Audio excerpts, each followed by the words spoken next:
Ang mga gawa ng mga apostol. Kabanata 11, Hudyo at Hentil. Ang kabanatang ito ay batay sa mga gawa kapitulo 15 versikulo 1 hanggang 35. Nang makarating sa Antioquia sa Syria, kung saan sila ipinadala sa kanilang misyon, sinamantala nina Pablo at Bernabe ang maagang pagkakataon upang tipunin ang mga mananampalataya at isalaysay, ang lahat ng ginawa ng Diyos sa kanila, at kung paanong binuksan niya ang pinto ng pananampalataya sa mga Hentil. Gawa Kapitulo 14 versikulo 27. Ang simbahan sa Antioch ay malaki at lumalaki. Isang sentro ng gawaing misyonero, ito ay isa sa pinakamahalaga sa mga grupo ng mga mananampalatayang Kristiyano. Ang mga miyembro nito ay binubuo ng maraming uri ng mga tao mula sa mga Hudyo at Gentil. Habang ang mga apostol ay nakiisa sa mga ministro at mga lekong miyembro sa Antioquia sa marugdob na pagsisikap na maakit ang maraming kaluluwa para kay Kristo, ang ilang Judeong mananampalataya mula sa Judea, sa sekta ng mga Pariso, ay nagtagumpay sa pagpasok ng isang tanong na di nagtagal ay humantong sa malawakang kontrobersya sa ang simbahan at nagdulot ng kaguluhan sa mga nananampalatayang Hentil. Nang may malaking katiyakan ang mga gurong ito na naghuhudyo ay iginiit na upang maligtas, ang isa ay dapat tuli at dapat sundin ng buong seremonyal na batas. Sina Pablo at Bernabe ay natugunan ng maling doktrinang ito ng maagap at sinalungat ang pagpapakilala ng paksa sa mga Gentil. Sa kabilang banda, marami sa mga naniniwalang Hudyo ng Antioquia ang pumabor sa posisyon ng mga kapatid na nagmula kamakailan mula sa Judea. Ang mga Hudyo na napagbagong loob sa pangkalahatan ay hindi nakakiling na kumilos ng kasing bilis ng pagbukas ng daan ng Diyos. Mula sa resulta ng mga gawain ng mga apostol sa gitna ng mga Gentil ay maliwanag na ang mga nagbalik loob sa mga huling tao ay higit na hihigit sa bilang ng mga Judeong na convert. Ang mga Hudyo ay natakot na kung ang mga paghihigpit at mga seremonya ng kanilang batas ay hindi gagawing obligado sa mga Hentil bilang isang kondisyon ng pagsasama-sama ng simbahan, ang pambansang mga katangian ng mga Hudyo, na hanggang ngayon ay nagpapanatili sa kanila na naiiba sa lahat ng iba pang mga tao, sa wakas ay mawawala mula sa mga iyon, na tumanggap ng mensahe ng Ebanghelyo. Ang mga Hudyo ay palaging ipinagmamalaki ang kanilang mga sarili sa kanilang banal na itinalagang mga paglilingkod, at marami sa mga nagbalik loob sa pananampalataya kay Kristo ay nakadama pa rin na dahil malinaw na binalangkas ng Diyos ang Hebreyong paraan ng pagsamba, malamang na hindi niya pahintulutan ang pagbabago, sa alinman sa mga pagtutukoy nito. Iginiit nila na ang mga batas at seremonya ng mga Hudyo ay dapat isama sa mga ritual ng relihiyong Kristiyano. Sila ay mabagal sa pagkilala na ang lahat ng mga handog na hain ay naglalarawan lamang ng kamatayan ng anak ng Diyos, kung saan ang uri ay nakatagpo ng antitype, at pagkatapos nito ang mga ritual at mga seremonya ng dispensasyon ni Mosaic ay hindi na umiiral. Bago ang kanyang pagbabalik loob, itinuring ni Pablo ang kanyang sarili bilang walang kapintasan, tungkol sa katwiran na nasa kautusan. Filipos Kapitulo 3 versikulo 6. Ngunit mula nang magbago ang kanyang puso ay nagkaroon siya ng malinaw na pagkaunawa sa misyon ng tagapagligtas bilang ang manunubos ng buong lahi, Gentil pati na rin ang Hudyo, at nalaman niya ang pagkakaiba ng buhay na pananampalataya at patay na formalismo.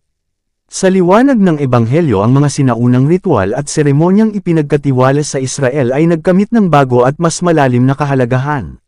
Ang kanilang inilarawan ay nangyari, at ang mga nabubuhay sa ilalim ng dispensasyon ng Ebanghelyo ay napalaya mula sa kanilang pagsunod. Ang di nababagong batas ng Diyos ng 10 utos, gayunpaman, nanatili pa rin si Pablo sa espiritu gayon din sa sulat.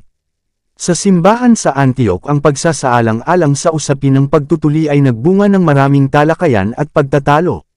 Sa wakas, ang mga miyembro ng iglesia, sa takot na baka magkaroon ng pagkakabahabahagi sa kanila ang kalalabasan ng patuloy na pag-uusap, ay nagpasya na ipadala sina Pablo at Bernabe, kasama ang ilang mga responsableng lalaki mula sa simbahan, sa Jerusalem upang iharap ang bagay sa harap ng mga apostol at matatanda.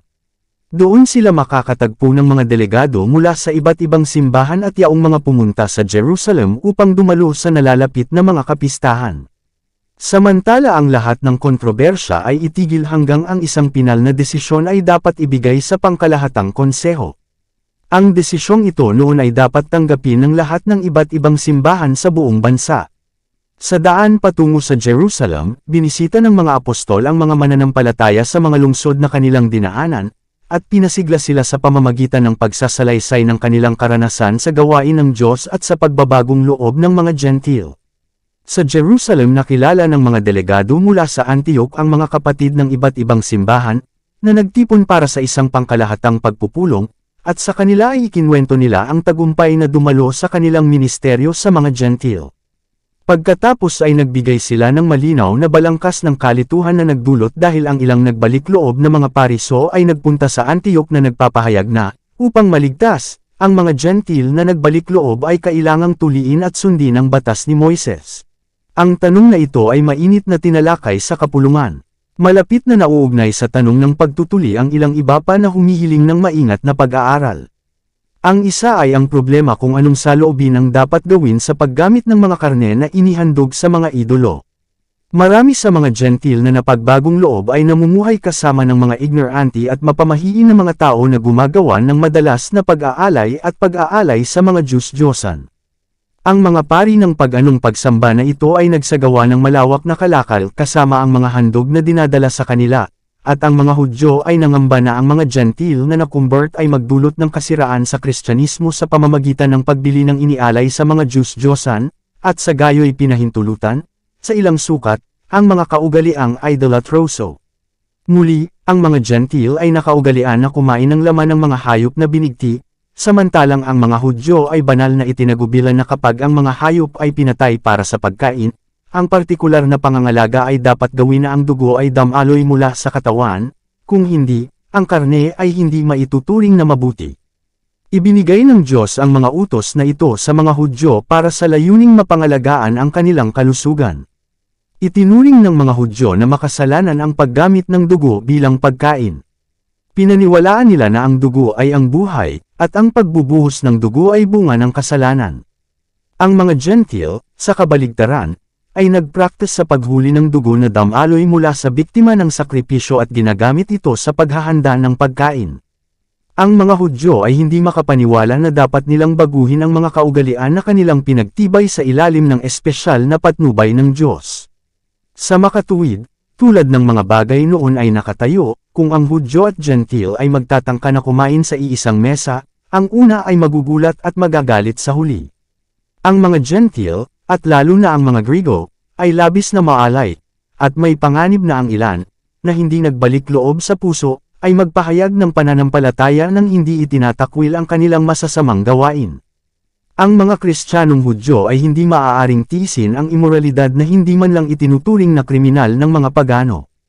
Ang mga Hudyo kung gayon ay itinuturing na lubos na nararapat na ang pagtutuli at ang pagsunod sa seremonyal na kautusan ay dapat ipag-utos sa mga Gentile na napagbagong loob bilang pagsubok sa kanilang katapatan at debosyon. Ito, sa paniniwala nila, ay haad lang sa pagdaragdag sa simbahan ng mga yaong, na tumanggap ng pananampalataya ng walang tunay na pagbabagong loob, ay maaaring magdulot ng kadastaan sa layunin ng imoralidad at pagmamalabas.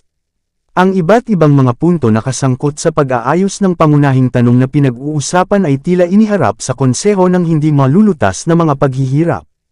Ngunit ang banal na espiritu ay, sa katotohanan, ay nalutas na ang tanong na ito, kung saan ang desisyon ay tila nakasalalay sa kasaganaan, kung hindi ang mismong pag-iral, ng simbahang Kristiyano.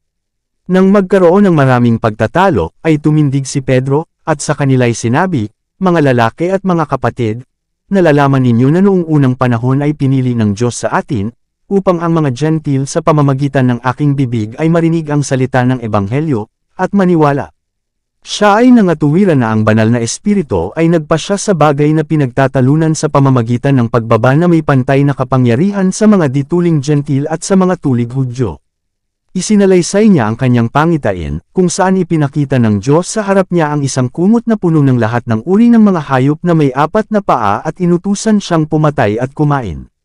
Nang tumanggi siya, na pinaninindigan na hindi pa siya nakakain ng marumi o marumi, ang sagot ay, ang nilinis ng Diyos, ay huwag mong tawaging bastos. Gawa Kapitulo 10 versikulo 15, isinalaysay ni Pedro ang malinaw na interpretasyon ng mga salitang ito, na ibinigay sa kanya halos kaagad sa kanyang pagtawag upang pumunta sa senturyon at turuan siya sa pananampalataya kay Kristo. Ang mensaheng ito ay nagpakita na ang Diyos ay hindi nagtatangi ng mga tao, ngunit tinanggap at kinikilala ang lahat ng may takot sa Kanya.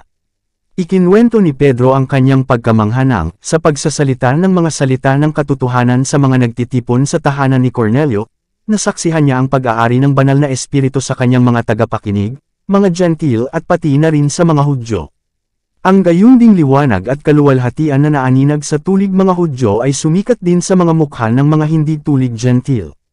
Ito ang babala ng Diyos na si Pedro ay huwag ituring ang isa bilang mas mababa sa isa, sapagkat ang dugo ni Kristo ay makapaglilinis sa lahat ng karumihan. Noong una, nakipagkatuwiranan si Pedro sa kanyang mga kapatid tungkol sa pagbabagong loob ni Cornelio at ng kanyang mga kaibigan, at ang kanyang pakikasama sa kanila. Habang isinalaysay niya sa pagkakataong iyon kung paano bumaba ang Espiritu Santo sa mga Gentil ay ipinahayag niya, sapagkat ibinigay nga ng Diyos sa kanila ang kaloob na gaya ng ginawa niya sa atin, na nagsisampalataya sa Panginoong Hesukristo. Ano ako, upang makayanan ko ang Diyos? Gawa Kapitulo 11 versikulo 17. Ngayon, nang may kapantay na sigasig at lakas, sinabi niya, ang Diyos, na nakakaalam ng mga puso, ay nagpatotoo sa kanila, na nagbibigay sa kanila ng Espiritu Santo, gaya ng ginawa niya sa atin, at walang pinagkaiba sa atin at sa kanila, na nililinis ang kanilang mga puso sa pamamagitan ng pananampalataya.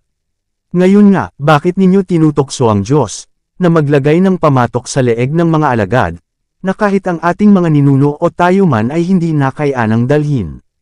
Ang pamatok na ito ay hindi batas ng 10 utos, gaya ng iginigiit ng ilan na sumasalungat sa umiiral na mga pag-aangkin ng batas. Tinukoy dito ni Pedro ang batas ng mga seremonya, na ginawang walang bisa sa pamamagitan ng pagpapako kay Kristo sa krus.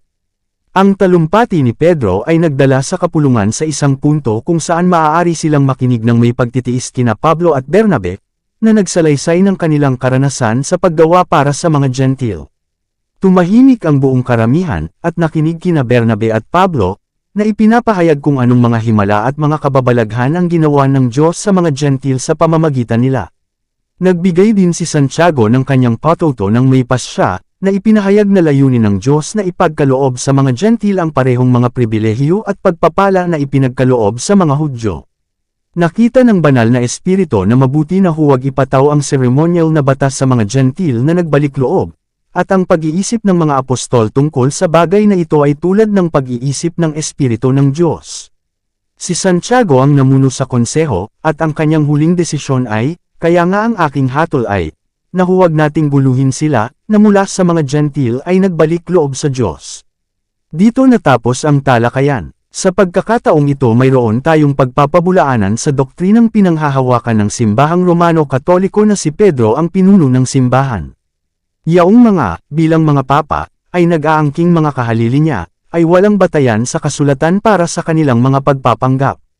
Walang anuman sa buhay ni Pedro ang nagbibigay ng pasya sa pag-aangkin na siya ay itinaas kaysa sa kanyang mga kapatid bilang kahalili ng kataas-taasan. Kung ang mga ipinahayag na mga kahalili ni Pedro ay sumunod sa kanyang halimbawa, sila ay palaging magiging kontento na manatili sa isang pagkakapantay-pantay sa kanilang mga kapatid. Sa pagkakataong ito ay tila si James ang napili bilang isa na mag-anunsyo ng desisyon na narating ng konseho. Ang hatol niya na ang kautusang ceremonial, at lalo na ang ordinansa ng pagtutuli, ay hindi dapat ipilit sa mga Gentil, o irekomenda man lamang sa kanila.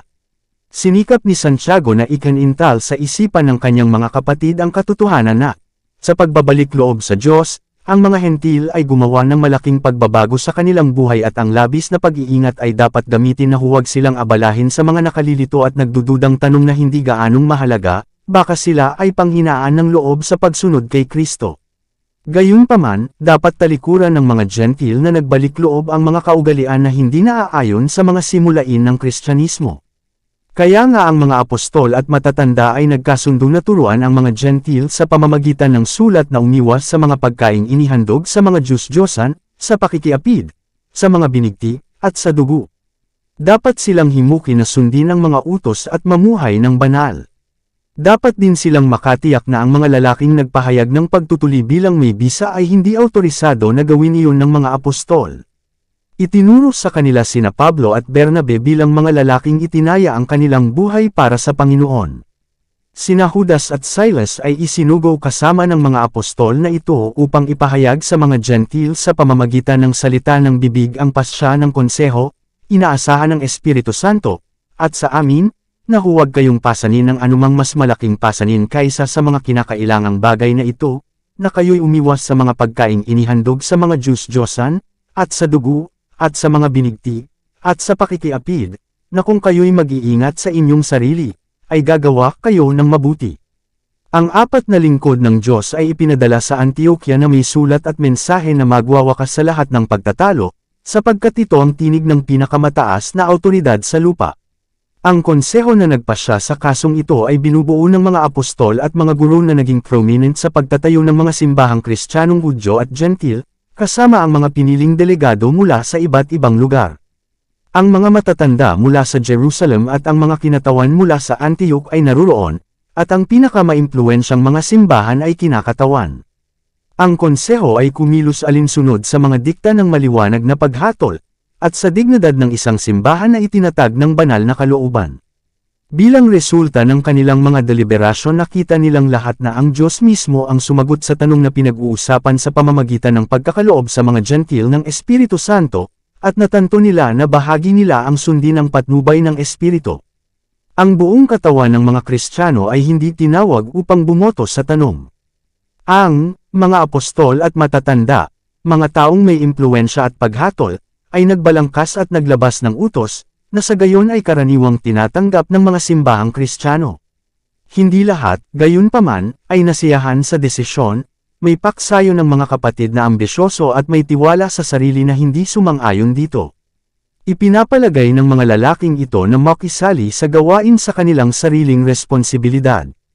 Nagpakasasa sila sa maraming pagbubulong-bulungan at paghahanap ng kamalian, nagmumungkahi ng mga bagong plano at naghahangad na ibagsak ang gawain ng mga tao na inorden ng Diyos na magturo ng mensahe ng Ebanghelyo. Mula sa una ang simbahan ay nagkaroon ng gayong mga hadlang na dapat harapin at kailanman ay magkakaroon hanggang sa pagtatapos ng panahon. Ang Jerusalem ay ang kalakhang lungsod ng mga Hudyo, at doon natagpuan ang pinakadakilang pagiging exclusibo at pagkapanatiko. Ang mga Kristiyanong Hudyo na naninirahan sa paningin ng templo ay natural na pinahintulutan ang kanilang isip na bumalik sa kakaibang mga pribilehiyo ng mga Hudyo bilang isang bansa. Nang makita nila ang simbahang Kristiyano na umaalis sa mga seremonya at tradisyon ng Hudaismo, at napag-alaman na ang kakaibang kabanalan na ginamit sa mga kaugalian ng mga Hudyo ay malapit nang mawala sa liwanag ng bagong pananampalataya, marami ang nagalit kay Pablo bilang ang isa na, sa malaking sukat, ay naging sanhi ng pagbabagong ito. Maging ang mga alagad ay hindi lahat ay handa na kusang tanggapin ang desisyon ng konseho. Ang ilan ay masigasig sa kautosang seremonyal, at itinuring nila si Pablo ng may hindi pagsang-ayon dahil inaakala nilang maluwag ang kanyang mga simulain tungkol sa mga obligasyon ng batas ng mga Hudyo. Ang malawak at malalayong pasya ng pangkalahatang konseho ay nagdulot ng pagtitiwala sa hanay ng mga mananampalatayang Gentil, at ang layunin ng Diyos ay umunlad. Sa Antioch ang simbahan ay pinaburan sa presensya ni Judas at Silas, ang mga espesyal na mensahero na bumalik kasama ng mga apostol mula sa pagpupulong sa Jerusalem. Palibhas ay mga propeta rin, sina Judas at Silas, ay pinayuhan ang mga kapatid sa maraming salita, at pinatibay sila. Ang mga makadiyos na lalaking ito ay nanatili sa Antioquia ng ilang panahon. Si Pablo at si Bernabe ay nanatili sa Antioquia, na nagtuturo at nangangaral ng salita ng Panginoon, na kasama ng marami pang iba. Nang si Pedro, sa ibang pagkakataon, ay dumalaw sa Antioquia, nakuha niya ang pagtitiwala ng marami sa pamamagitan ng kanyang maingat na paggawi sa mga Gentil na nakumbert. Sa ilang sandali ay kumilos siya alinsunod sa liwanag na ibinigay mula sa langit. Sa ngayon ay napagtagumpayan niya ang kanyang likas na pagtatangi sa pag-upo sa hapag kasama ng mga Gentil na nagbalik loob. Ngunit nang ang ilang mga Hudyo na masigasig para sa seremonyal na batas, ay dumating mula sa Jerusalem, hindi makatarungang binago ni Pedro ang kanyang ugali sa mga nakumbert mula sa paganismo. Marami sa mga Hudyo ang nagkunwaring gayon din kasama niya, kung kaya't si Bernabe ay nadala rin sa kanilang pagpapanggap. Ang paghahayag na ito ng kahinaan sa bahagi ng mga iginagalang at minamahal bilang mga pinuno, ay nag-iwan ng pinakamasakit na impresyon sa isipan ng mga mananampalatayang Gentil. Ang simbahan ay pinagbantaan ng pagkakabaha-bahagi. Ngunit si Pablo, na nakakita ng mapangwasak na impluwensya ng maling ginawa sa iglesia sa pamamagitan ng dobleng bahagi na ginawa ni Pedro, ay hayagang sinaway siya sa gayon na pagbabalat kayo ng kanyang tunay na damdamin. Sa harapan ng simbahan, tinanong ni Pablo si Pedro, kung ikaw, na isang Hudyo, ay namumuhay ayon sa kaugalian ng mga Gentil, at hindi gaya ng mga Hudyo, bakit mo pinipilit ang mga Gentil na mamuhay gaya ng mga Hudyo? Galatia Kapitulo 2 versikulo 13-14. Nakita ni Pedro ang kamalian kung saan siya nahulog, at agad na nagsimulang ayusin ang kasamaan na nagawa, hanggang sa abot ng kanyang kapangyarihan. Ang Diyos, na nakakaalam ng wakas mula sa simula, ay pinahintulutan si Pedro na ihayag ang kahinaan ng pagkatao upang makita ng sinubak na apostol na walang anuman sa kanyang sarili na maipagmamalaki niya. Kahit na ang pinakamahusay sa mga tao, kung ipaubaya sa kanilang sarili, ay magkakamali sa paghatol. Nakita rin ng Diyos na sa darating na panahon ang ilan ay malinlang ng labis na angkinan para kay Pedro at sa kanyang mga nagkukunwaring kahalili ang mataas na prerogatives na pag-aari lamang ng Diyos. At ang record na ito ng kahinaan ng apostol ay mananatili bilang isang patunay ng kanyang kamalian at ng katotohanang hindi siya nakataas sa antas ng iba pang mga apostol. Ang kasaysayan ng paglisa na ito mula sa matuwid na mga simulain ay nakatayo bilang isang time na babala sa mga tao na may mga posisyon ng pagtitiwala sa layunin ng Diyos, upang hindi sila mabaigo sa integridad, ngunit matatag na sumunod sa prinsipyo. Kung mas malaki ang mga responsibilidad na iniatang sa ahente ng tao, at mas malaki ang kanyang mga pagkakataon na magdikta at makontrol, mas malaki ang pinsalang tiyak na gagawin niya kung hindi niya maingat na susundin ang daan ng Panginoon at gumawa ng naaayon sa mga desisyon na ginawa ng pangkalahatang lupon ng mga mananampalataya sa nagkakaisang konseho. Pagkatapos ng lahat ng mga kabiguan ni Pedro, pagkatapos ng kanyang pagkahulog at pagpapanumbalik, ang kanyang mahabang kurso ng paglilingkod, ang kanyang matalik na pagkakilala kay Kristo, ang kanyang kaalaman sa tuwirang pagsasagawa ng mga tamang prinsipyo ng tagapagligtas, pagkatapos ng lahat ng pagtuturo na natanggap niya, lahat ng mga kaloob at kaalaman at impluwensyang natamo niya sa pamamagitan ng pangangaral at pagtuturo ng salita, hindi ba katakataka na dapat niyang pakunwari at iwasan ang mga alituntunin ng ebanghelyo sa pamamagitan ng takot sa tao, o upang makamit pagpapahalaga? Hindi ba katakataka na dapat siyang mag-alinlangan sa kanyang pagsunod sa tama? Naway bigyan ng Diyos ang bawat tao ng realisasyon ng kanyang kawalan ng kakayahan, ang kanyang kawalan ng kakayahan na patnubayan ang kanyang sariling sasakyang dagat ng tuwid at ligtas sa daungan. Sa kanyang ministeryo, si Paul ay madalas na napipilitang tumayong mag-isa. Siya ay espesyal na tinuruan tungkol sa Diyos at ng ahas na hindi gumawa ng mga konsesyon na may kinalaman sa prinsipyo. Kung minsan ang pasanin ay mabigat, ngunit si Paul ay nanindigan para sa tama. Napagtanto niya na ang simbahan ay hindi dapat ipailalim sa kontrol ng kapangyarihan ng tao. Ang mga tradisyon at kasabihan ng mga tao ay hindi dapat pumalit sa inihayag na katotohanan. Ang pagsulong ng mensahe ng ebanghelyo ay hindi dapat hadlangan ng mga pagtatangi at kagustuhan ng mga tao, anuman ang kanilang posisyon sa simbahan. Inialay ni Pablo ang kanyang sarili at ang lahat ng kanyang kapangyarihan sa paglilingkod sa Diyos. Natanggap niya ang mga katotohanan ng ebanghelyo ng direkta mula sa langit, at sa kabuuan ng kanyang ministeryo ay napanatili niya ang mahalagang kaugnayan sa mga ahensya ng langit. Siya ay tinuruan ng Diyos tungkol sa pagbibigkis ng mga hindi kinakailangang pasanin sa mga Kristiyanong Gentil, kaya nang ipakilala ng mga mananampalataya ng Judaizing sa simbahan ng Antioch ang usapin ng pagtutuli, nalaman ni Pablo ang pag-iisip ng Espiritu ng Diyos tungkol sa gayong pagtuturo at kumuha ng matatag at hindi nasusuklam na posisyon na nagdala sa mga simbahan ng kalayaan mula sa mga ritual at seremonya ng mga Hudyo. Sa kabila ng katotohanan na si Pablo ay personal na tinuruan ng Diyos, wala siyang mabigat na ideya ng individual na pananagutan.